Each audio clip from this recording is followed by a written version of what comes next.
I'm here to talk about success. The first rule of success is to have a vision. You see, if you don't have a vision of where you go, and if you don't have a goal where you go, you drift around and you never end up anywhere. I mean, as you know, I was born in 1947 in Austria after the Second World War.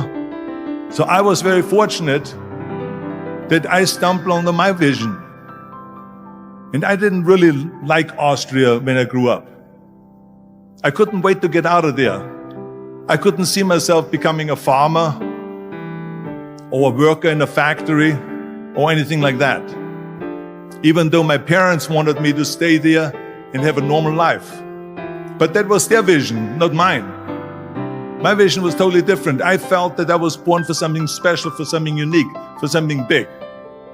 Then one day I went to school. I remember I was 11 years old, and they showed a documentary about America. And there they showed in this documentary the huge skyscrapers, the high-rises, the huge bridges, the 6-lane freeways, and all of this stuff. And I said to myself, that's where I want to be. I don't want to be around here with these little farmhouses and these little buildings. I want to be in America. One day after school, I walked by a store in Graz. So I went inside and I looked around, and then I saw a magazine. I saw a bodybuilding magazine that had Reg Park on the cover. Reg Park was then a 3-time Mr. Universe. And I saw him on the big screen as Hercules. I read that and I said to myself, wow, this is the blueprint for my life. This is exactly what I want to do. I want to become a bodybuilding champion just like Reg Park. I want to get into movies just like Reg Park. And I want to make millions of dollars and be rich and famous just like Reg Park. Do you know how great it felt that I knew where I was going? Imagine the majority of people don't know where they're going. I knew where I was going, that I'm going to become this bodybuilding champion just like him. So it was just a question of how do you do it? I was so relieved because when you have a goal, when you have a vision, everything becomes easy. So people always ask me, when they saw me in the gym in the pumping iron days, they say, why is it that you're working out so hard? 5 hours a day, 6 hours a day, and you have always a smile on your face. And I told people all the time, I said, because to me, I'm shooting for a goal. In front of me is the Mr. Universe title. So every rep that I do gets me closer to accomplishing that goal, to make this goal, this vision turn into reality. Every single set that I do, every repetition, every weight that I lift will get me a step closer to turn this goal into reality. So I couldn't wait to do another 500-pound squat. I couldn't wait to do another 500-pound bench press. I couldn't wait to do another 2,000 reps of sit-ups. I couldn't wait for the next exercise. At the age of 20, I went to London and I won the Mr. Universe contest as the youngest Mr. Universe ever. And it was because I had a goal. So let me tell you something, visualizing your goal and going after it makes it fun. You got to have a purpose no matter what you do in life. You got to have a purpose. 74% hate their job in America. Now, this is not much different when you come to Europe. The majority of people don't like what they're doing because they're really not doing it because they didn't have a goal and they followed this goal. They just aimlessly drift around, and then all of a sudden there's a job opening, so they get that job because you have to work. But then when you work, it's a chore. It's work. It's not fun.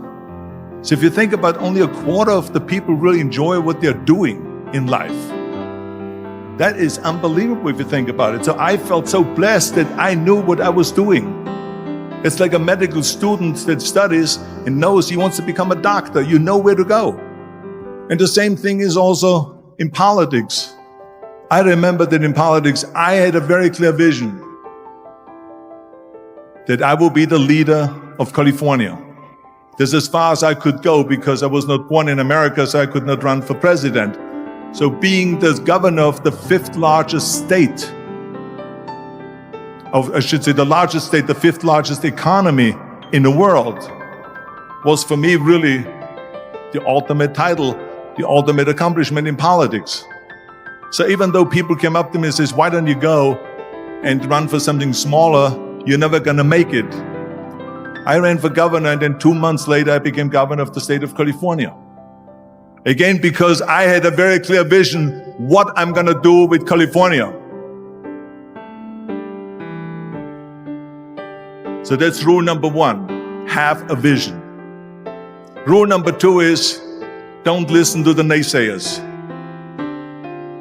Don't listen to the naysayers.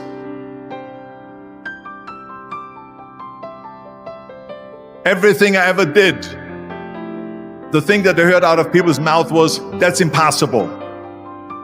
That can't be done. Or no. That is exactly what I heard, and of course I proved to the people that it can't be done. So whenever someone said to me, it can't be done, I heard, it can be done. When they said no, I heard yes. And when they said it's impossible, I heard it is possible. I'm a strong believer of what Nelson Mandela said, that everything is always impossible until someone does it. Well, I'm going to be the one, I said to myself, I'm going to do it and I'm going to show it to them. Maybe it has never been done before. That's perfectly fine with me. But I'm going to do it. And I did not listen to the naysayers. It's all about the hard work that you put in. I said to myself, in bodybuilding, I worked out 5-6 hours a day. I'm going to do the same thing now for acting.